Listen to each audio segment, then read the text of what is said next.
Hi hello ನಮಸ್ಕಾರ ವೀಕ್ಷಕರೇ, ಕನ್ನಡದ ಮತ್ತೊಂದು ವಿಡಿಯೋಗೆ ಸ್ವಾಗತ. ಇದೇ ಬರುವಂತಹ ಶನಿವಾರ ಮಹಾಯುದ್ಧ ಅಂದರೆ ಕ್ವಾಟ್ಲೆ ಕಿಚನ್ ಸೀಸನ್ 2ನ ಗ್ರ್ಯಾಂಡ್ ಫಿನಾಲೆಯು ತುಂಬ ಅದ್ಧೂರಿಯಾಗಿ ನಡೆಯಲಿದೆ. ಹಾಗೇನೆ ಕಾದು ನೋಡಬೇಕು ಯಾರ ಕೈ ಚಳಕಕ್ಕೆ ಸಿಗುತ್ತದೆ ಕ್ವಾಟ್ಲೆ ಕಿಚನ್ನ ಕಿರೀಟ. ಇದೇ ಶನಿವಾರ ಕ್ವಾಟ್ಲೆ ಕಿಚನ್ ಸೀಸನ್ 2ನ ಗ್ರ್ಯಾಂಡ್ ಫಿನಾಲೆ ಕಲರ್ಸ್ ಕನ್ನಡದಲ್ಲಿ ಪ್ರಸಾರವಾಗಲಿದ್ದು, ಈಗ 5 ಜನರು ಫೈನಲಿಸ್ಟ್ ಆಗಿದ್ದು, ಸೂರಜ್, ಓಂ ಪ್ರಕಾಶ್, ರಕ್ಷಿತಾ, ಮೇಘ ಹಾಗೂ ಭವಿಷ್. ಈ 5 ಜನ ಸ್ಪರ್ಧಿಗಳಲ್ಲಿ ಯಾರು ವಿನ್ ಆಗುತ್ತಾರೆಂದು ಇದೇ ಶನಿವಾರ ಸಂಜೆ 7 ಗಂಟೆಗೆ ನೋಡಬೇಕಾಗಿದೆ.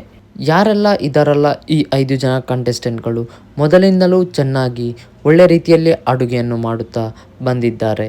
ಇಲ್ಲಿ ನೋಡೋದಾದರೆ ವೀಕ್ಷಕರೇ, ಸೂರಜ್ ಅವರು ಇಲ್ಲಿ ಶೆಫ್ ಕೂಡ ಆಗಿದ್ದು, ಓಂ ಪ್ರಕಾಶ್ ಅವರು ಕೂಡ ಒಳ್ಳೆ ರೀತಿಯಲ್ಲಿ ಅಡುಗೆ ಮಾಡಿಕೊಂಡು ಬಂದಿದ್ದಾರೆ.